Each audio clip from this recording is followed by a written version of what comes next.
Hi friends, welcome to Kaithamizh kitchen. இன்றைக்கி நம்ம பார்க்க போகிறது வீட்டில் இருக்க 2 பொருளை வச்சு சுலபமான முறையில் பெப்பர் மஷ்ரூம் ஃப்ரை பார்க்க போகிறோம்.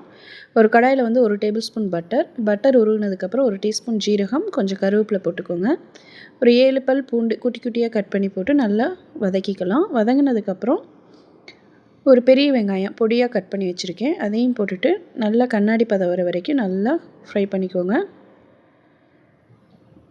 இப்போ இது கூட வந்து மஞ்சள் தூள், கொஞ்சம் பெருங்காயத்தூள், தேவையான அளவு உப்பு போட்டுக்கலாம். உப்பு போட்டு நல்லா திருப்பி வதக்கிக்கலாம்.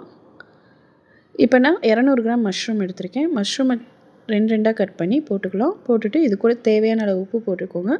உப்பு போட்டு நல்லா ஃப்ரை பண்ணி எடுத்துக்கோங்க. நல்லா கிளறி விட்டு ஒரு 2 நிமிஷம் வந்து மூடி வச்சுட்டு ஓப்பன் பண்ணி பாருங்கள். நல்லா ட்ரை ஆகிருக்கும். இப்போ வந்து நான் 3 டீஸ்பூன் வந்து பெப்பர் போட்டு நல்லா பெரட்டி விட்டுட்டு மேலே கொஞ்சம் கொத்தமல்லி தழை தூவிட்டு இறக்க போகிறேன். ரொம்ப சிம்பிளான ரெசிபி.